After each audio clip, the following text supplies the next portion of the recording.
Watch where you're going. You could have scratched my car. I doubt some delivery guy like you could afford it. Harry? Steve. Late to the villa, I see? That's today? Of course you forgot. Race you there.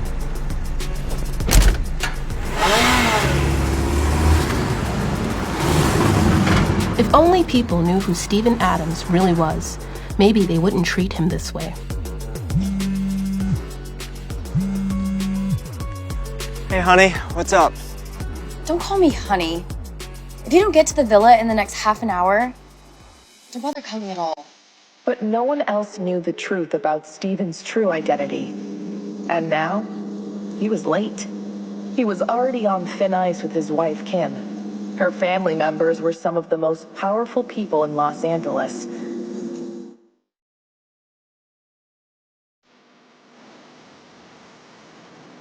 The useless husband of yours is still nowhere to be found, huh? Good luck explaining that to Grandma. Shut up, Harry. He's almost here.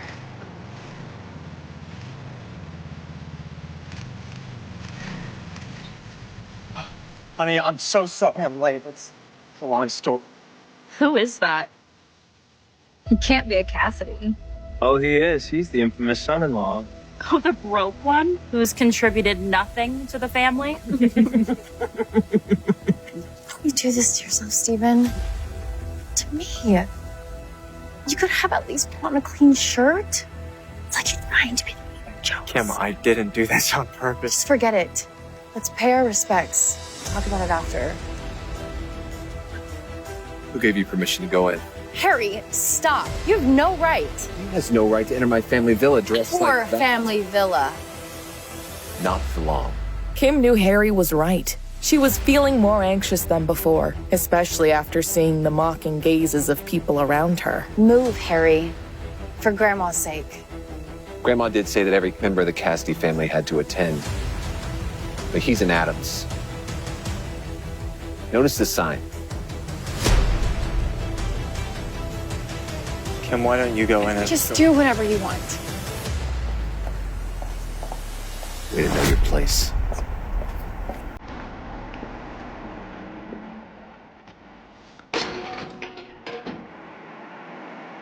Wait till they see who I really am.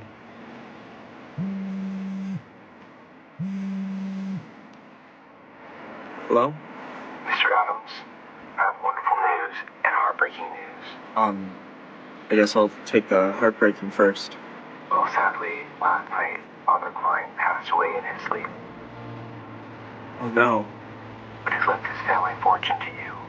The Porsche family fortune. Did you say the Porsche family fortune? Father Klein believes you passed the test. It's humbled you, and he hopes you will continue this newfound fortune. Well, thank you. And Stephen, Yes? careful who you trust. You are now one of the wealthiest men in the country.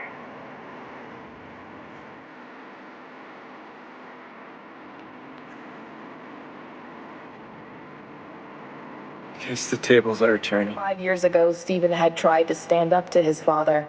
He and his father seemed to have differing codes of morality when it came to running their family business. But as punishment for speaking up, his father kicked him out. He almost died living off the streets. Fortunately, Father Klein, a generous priest, saved his life. However, the priest had one condition. Steven had to live as a poor and powerless man without complaints for 3 years. He also had to keep his true identity a secret. And then he met Kim Cassidy. Rest in peace, good man.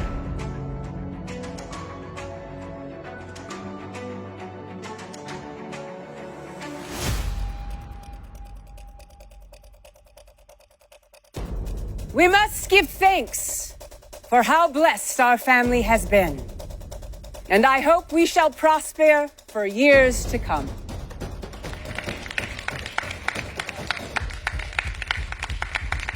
Grandmother, under your wise leadership, the Cassidy family will rise to new heights. Harry's a genius. This year alone, he's increased our family profits significantly. Smartest man in the city. Thank you, Harry. But I couldn't have done it alone. I am grateful to the friends and support we have had all over this great city of ours. Speaking of which, I'm sure all of you are excited to introduce to me the guests you've invited tonight. The family couldn't hold in their excitement. The main event was about to begin. This was their chance to prove to their family's matriarch with their esteemed guests who amongst them had the best connections in the city. And whoever impressed their grandmother the most would be given the majority of the assets from the Cassidy Trust Fund. Grandma, meet the head of Gucci. Buonasera. Thank you for coming. Grandma, this is Dr. Martins, the top plastic surgeon in Beverly Hills. I hope I never need your services. You're the only one here who requires no work. Grandmother, I'd like you to meet my guest. Meet Pete Rockford, the CEO of Rockford International. Charmed. It's a pleasure. Pete Rockford was the head of the most powerful real estate company in the world. Isn't it time you introduced your guest? Is that really how low things have gotten for you and your delivery boy husband?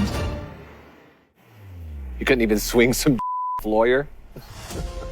Well, Kim and I actually invited the head of the Stein family, Jack Stein, ladies and gentlemen. Steve and I go way back. Kim couldn't believe it. Her husband had brought Jack Stein, one of the most influential businessmen in the state. But how? Here is a jade statue as a token of my appreciation. Harry was skeptical. The Stein family was even more powerful than the Cassidy family. How could someone like Stephen have connections to them? Come on, Steve-O.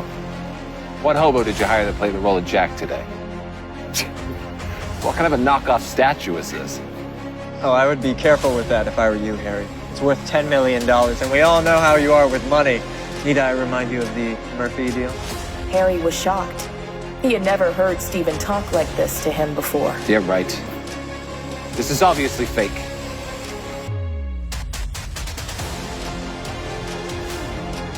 Actually, this is one of a kind. Very impressive guest, Kim. Kim wanted to explain that it was all Stephen. Actually, Grandma, it was... There's no need to explain.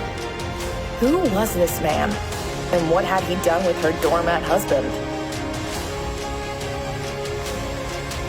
I couldn't be more proud of Kim and Harry. And I was going to save this news for the end of the night, but unfortunately, our family's long-standing success may be coming to an end sooner than we think. My loves, our family is in crisis. As you know, we were the majority investor in the Century Garden project. But due to lack of funding, the project has been halted.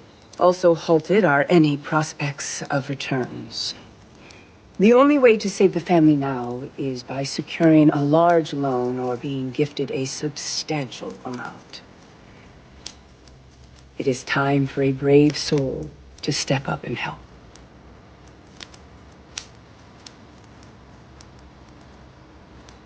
You seem to have no trouble speaking up when it comes to dividends, but when this family needs your help, you are suddenly quiet. Grandma, relax.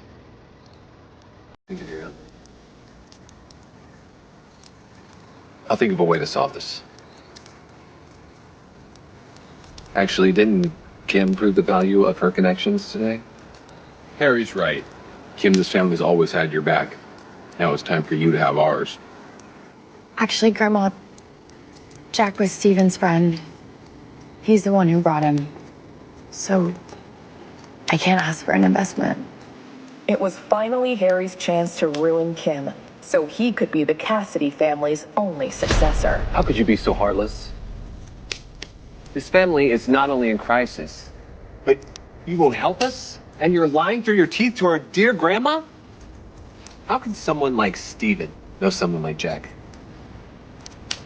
Are you mad at Grandma for not prioritizing your family all these years? No, it isn't like that.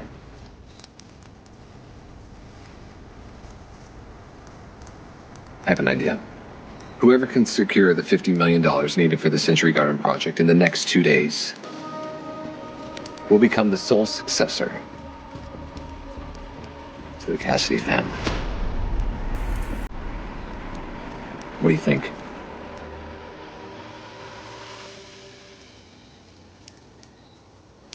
Okay. And one more condition. Whoever fails will be forced to withdraw from the Cassidy family forever. Them and their immediate family. What's wrong? Scared, little cousin? We accept. We accept your bet. Kim. Trust me. That's right. We accept. You better not go back on your word. Don't worry. I'm not as shameless as you are.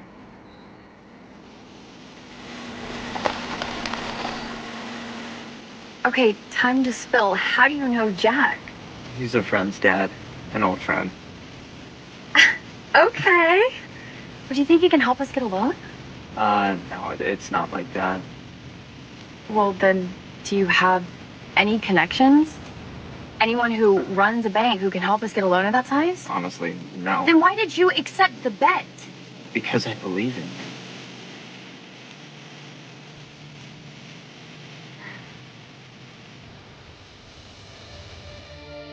It was time for Steven to put his plan into motion. Do you have an appointment? I'm here to see Dave. He knows I'm coming. Jack would have called.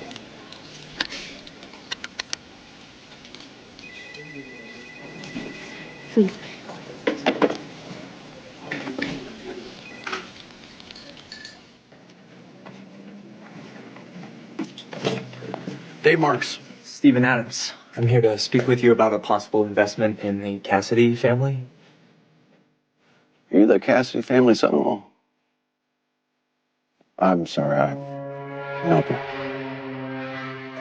What do you mean? You're gonna dismiss me without even knowing the term of the deal? Because I know who you are. And you're not worth my time. Steven was sick of being told he wasn't good enough. This was the final straw. I'll give you one chance. Excuse me? One chance to apologize to me and invest in the Cassidy group without charging any fees. I'll forgive the way you're speaking to me. If you don't, you'll regret it.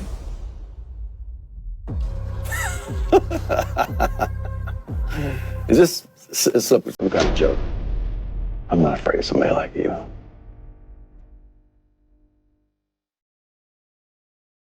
I don't care how you do it, but I want global investments to be mine in 10 minutes. You want to buy a $5 billion company in 10 minutes? That's a lot. Yeah, security. You come up here and remove Stephen Adams from my office, but hold on, I'm getting another call. Hey there, boss. You sold my company for $10 billion. To who? To Stephen Adams. Just had to get rid of some pocket change. Steven couldn't help but be thrilled at the shock on Dave's face. He was finally getting the respect he deserved.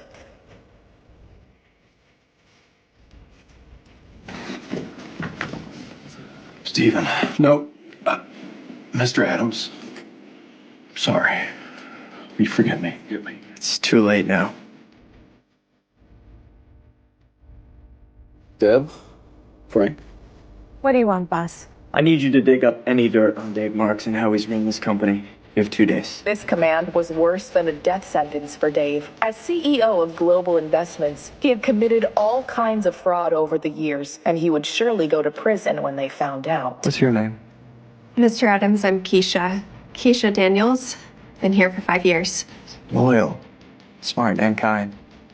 Keisha Daniels was surprised. Who was this handsome, powerful, yet kind man? Okay. Starting today, Keisha will be the new CEO of Global Investments, and you'll all be getting a raise. If anyone causes Keisha any trouble or disagrees with her, there will be consequences. Thank you. Thank you, Mr. Adams. Everyone can go. I just need a word with Keisha.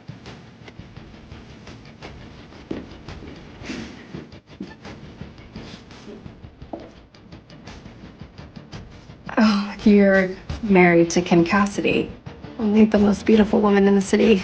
Yes, and I need you to do something for me.